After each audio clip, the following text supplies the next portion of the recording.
Shut up and sit down.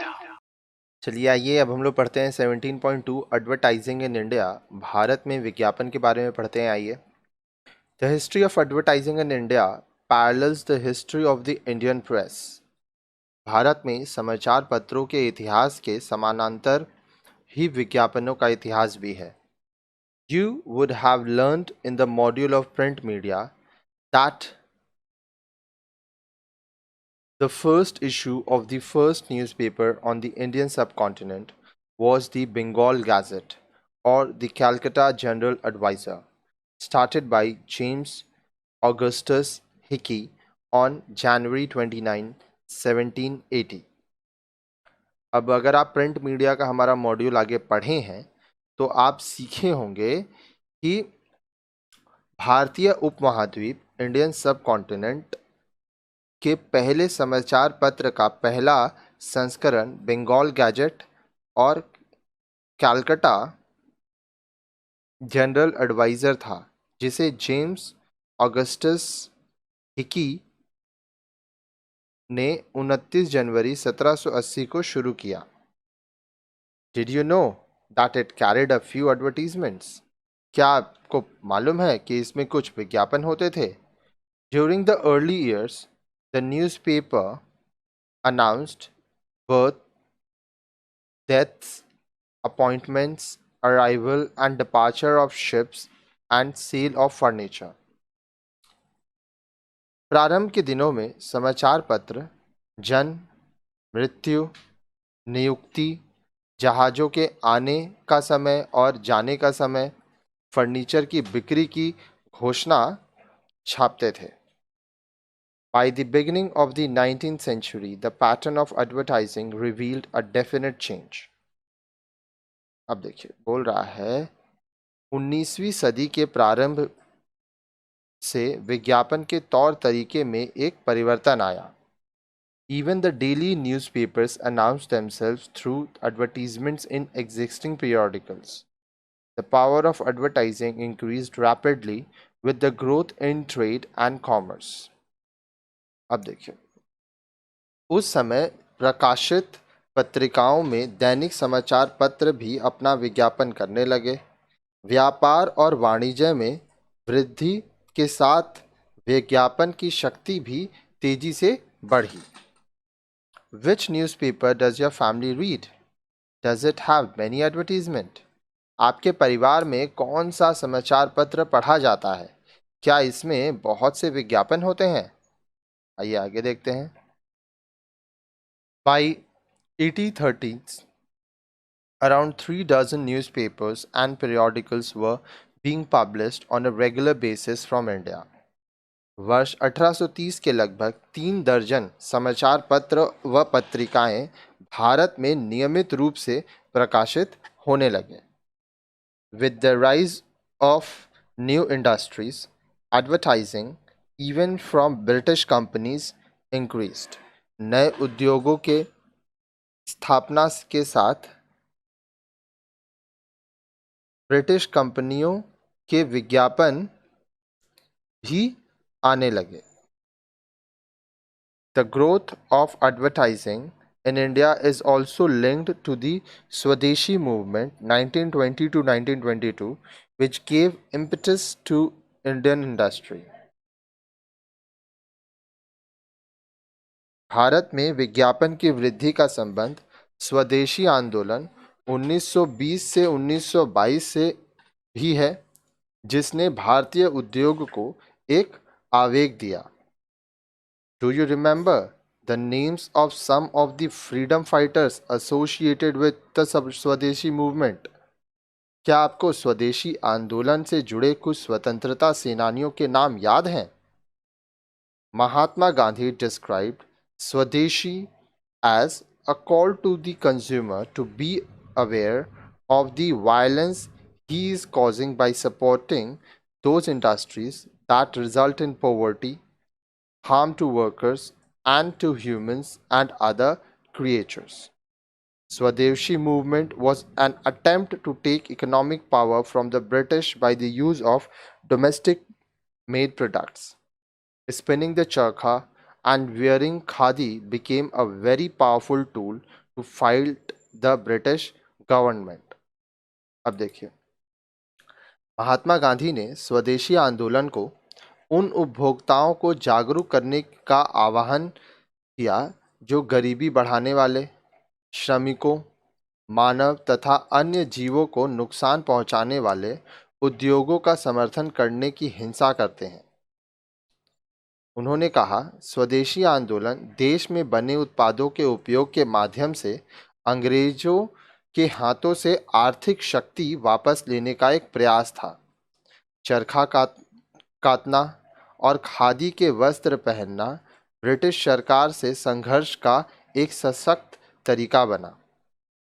आगे देखिए, let us now find out how modern Indian advertising developed. आइए अब हम जानें कि कैसे आधुनिक भारतीय विज्ञापन विकसित हुआ। Do you know when the Indian advertising agencies started operating? क्या आपको पता है या क्या आप जानते हैं कि कब भारतीय विज्ञापन एजेंसियों ने काम करना शुरू किया?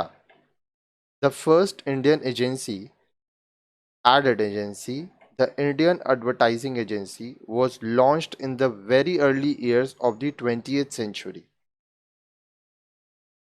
पहली भारतीय ad agency Indian advertising agency 20वीं सदी के प्रारंभिक दिनों में स्थापित हुई।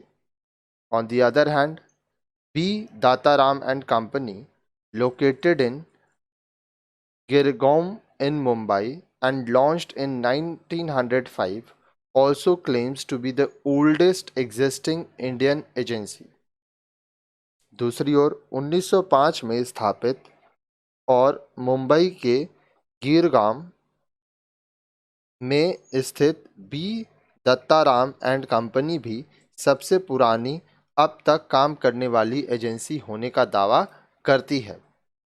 This was followed by the launch of the Calcutta Advertising Agency in 1909. इसके बाद 1909 में कलकत्ता एडवर्टाइजिंग एजेंसी शुरू हुई।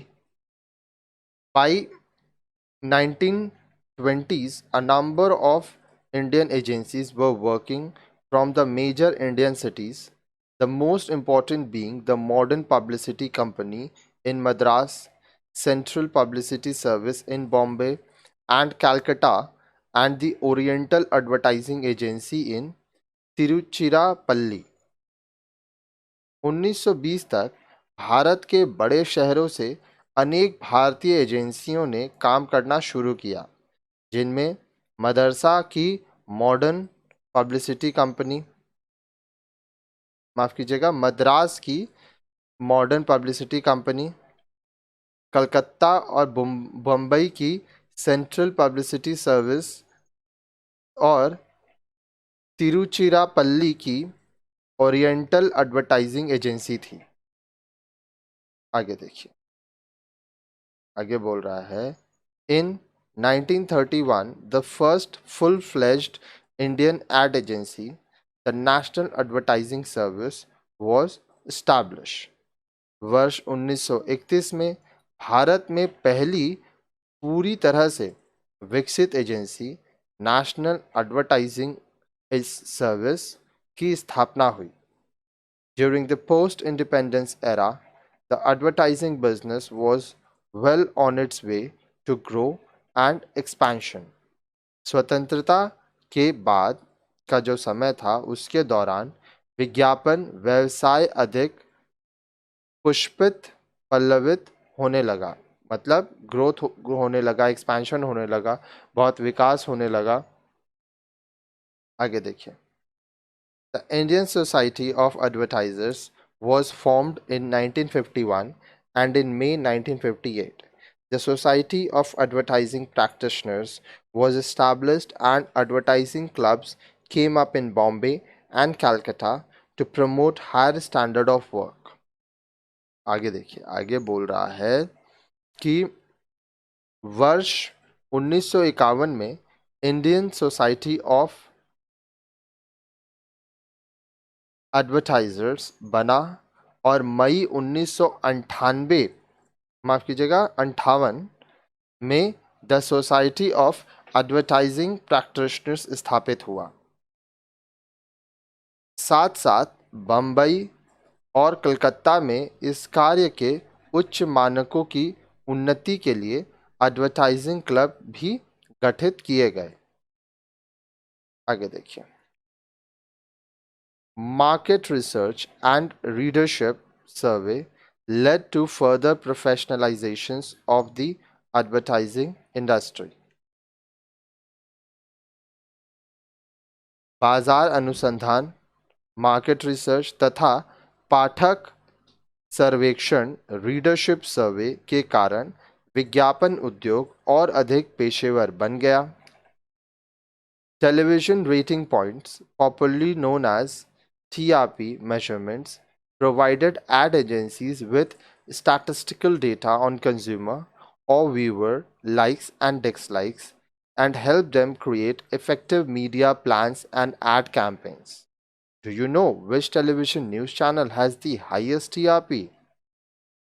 अब देखिए, बोल रहा है टेलीविजन रेटिंग पॉइंट, जिसे टीआरपी मापन भी कहते हैं, उपभोक्ता या दर्शक की पसंद और नापसंद संबंधी आंकड़े एड एजेंसियों को उपलब्ध कराने लगा और इससे एजेंसियों को प्रभावी मीडिया योजना तथा विज्ञापन अभियान बनाने में मदद मिलने लगी।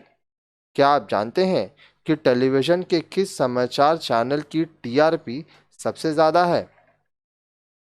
आगे देखिए,